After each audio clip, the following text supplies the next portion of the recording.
Hi guys, James at Rampant Lion Reviews again for you today with another beer review. For this one we are going to head up to northwestern Sweden. We're going to do my first beer from Jämtlands province, and this is actually one of the most well established and I guess older craft breweries in Sweden, I guess you could say. So for this one we're going to a little town called Pilgrimstad and we're going to Jämtlands Bryggeri. This beer actually only very recently appeared in my local Systembolaget. It's the IPA. It comes in at 5.5%, but when I actually researched the brewery I found out that these guys are one of the oldest and most established craft breweries in Sweden. They're very, very well decorated, and I was just so surprised because obviously it's only the last 10 years or so that in Sweden craft beer has really kind of skyrocketed, but it's always cool to go back to breweries like Nynäshamns, Jämtlands and Untappd I guess as well, and try some of the more the beer from the more established craft breweries. It's really quite cool actually to see the kind of contrast and see where things really kicked off in Sweden, so I'm sure this will be quite an interesting review. But anyway, as is usual with my beer reviews then, I'll tell you a little bit about the brewery. If you do want to get straight to the tasting, just fast forward. All the usual websites are in the description below. The brewery website, the link to my future reviews that I'll do from Jämtlands Bryggeri. Very first time I'm trying one of their beers, of course. There's all the usual social media. Make sure you check that out, and if you do want to see more beer reviews, do subscribe to the channel. And as always, to those of you watching in Sweden, I do apologise for any bad Swedish pronunciations. I'm still learning the language, of course, but please do get in touch and let me know some of the other Swedish beers and breweries you guys would like to see me review.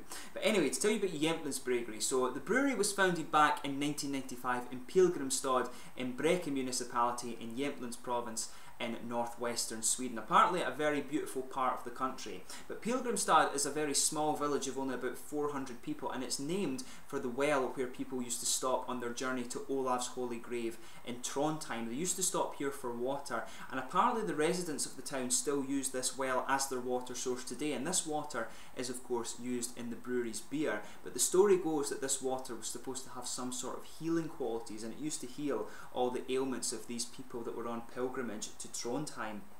So quite a cool little mythical story there, I guess. But these guys brewed their first beer back in 1996, and today they're producing around 750,000 litres of beer per year. The current CEO of the brewery is Anders Tellenius, and under his guidance the brewery have actually recently invested in a new bottling line from Italy, and this means that their beers have gone from being in 50 centilitre bottles, half-litre bottles, to these 33 centilitres or 330 millilitre bottles like this one. And this, I guess, has allowed them to actually expand, and this is probably why I'm finally finding their beers down here in Lund. So I guess you'll be starting to see more Jämtlands Bryggeri beers all over the place. Even though they're quite well established, they do still have a relatively small volume in comparison to some of the other craft breweries that we have in Sweden.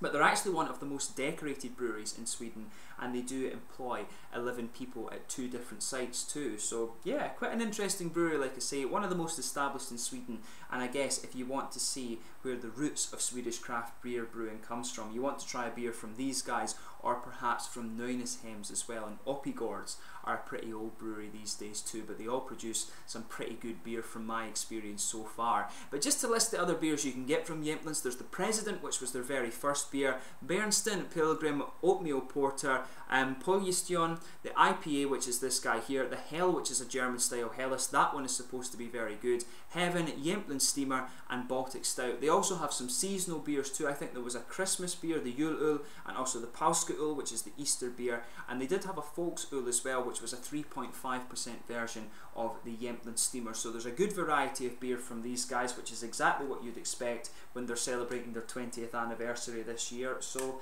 yeah, go and check out some of the Jämtlands beers, and do let me know in the comment section below what your favourite ones from this brewery are. So without further ado then, I guess we should get on and try this beer. So I'll just let you have a little look at the artwork on this before we open it up. You can see it's quite nicely presented. The artwork on this one, of course, has changed since they've changed from the half-litre to the 330 millilitre bottles. You can see there's the Jämtlands Bryggeri bottle cap on this one. It tells you a little bit on the back about how the IPA style came about. You know, the 1700s, it was basically brewed to have a higher alcohol content so that it lasted the journey to India. Tells you all about that on the back, and it tells you a little bit about the beer using the water from that famous well we talked about as well. So yeah, as I say, if you want to go and check out some more about the brewery, do check out the brewery website, and there are some other newspaper articles and things there too. So yeah, as you can see, a nice kind of smoky opening on this one, so we'll get it out and into the glass.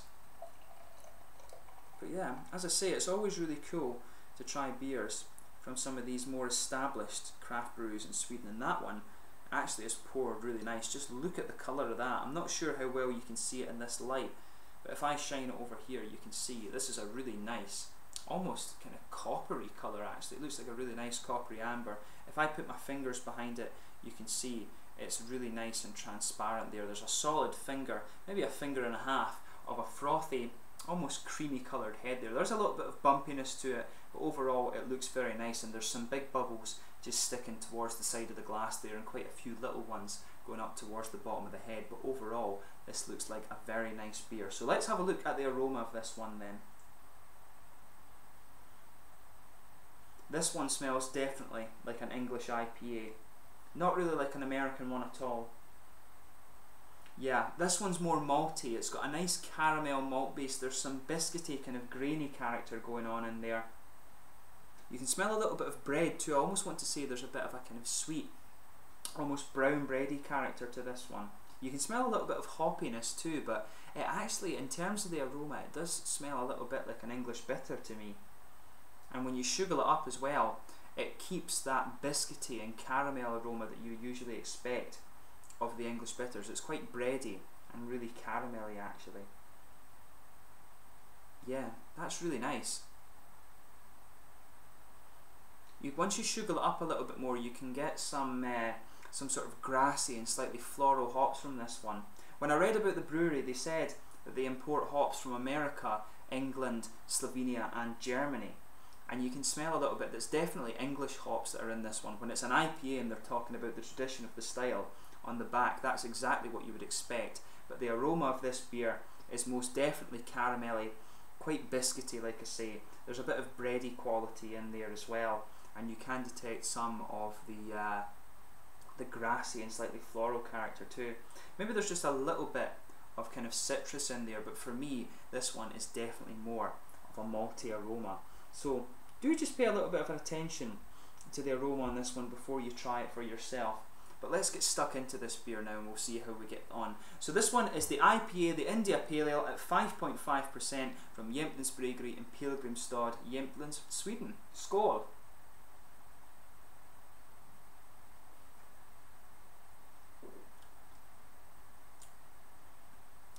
Oh yeah, definitely an English style IPA this one, there's no question about that.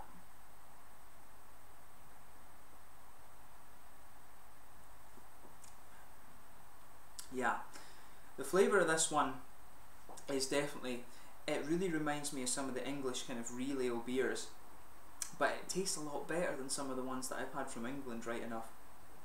You know, it feels a lot cleaner. Like I found a lot of these English kind of real ale style beers, they can taste a little bit like dirty water, but these guys have got this one just right actually, and maybe it's the purity from this water that they have.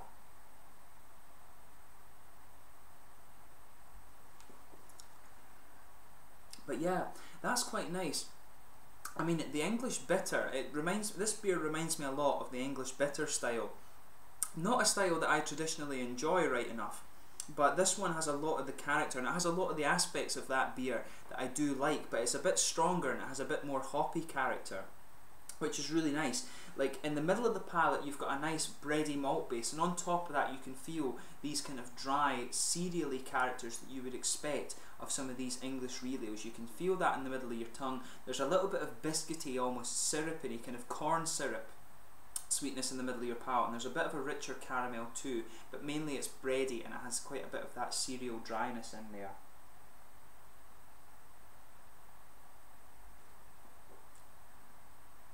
Yeah, that just sits there in the middle of your palate, but around the edges of your tongue there's a little bit of earthy character. That's got to be the English hops that are in this. It didn't say specifically that there was English hops, but from the taste, to me, there's definitely some English hops in here.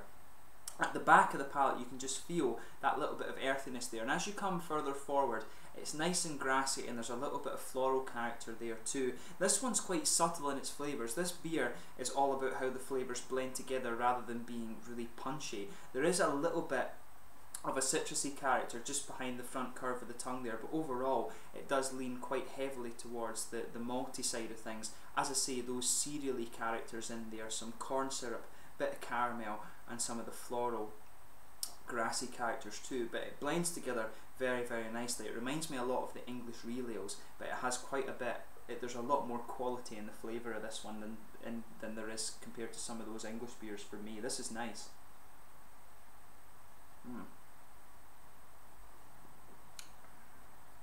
Yeah, that's a good beer actually. I'd recommend this to people who enjoy the kind of bready and cereal aspect of some of these English real ales, because it does come across quite nicely like that, but it's just got a little bit stronger, a little bit more of a stronger flavour to it, I would say.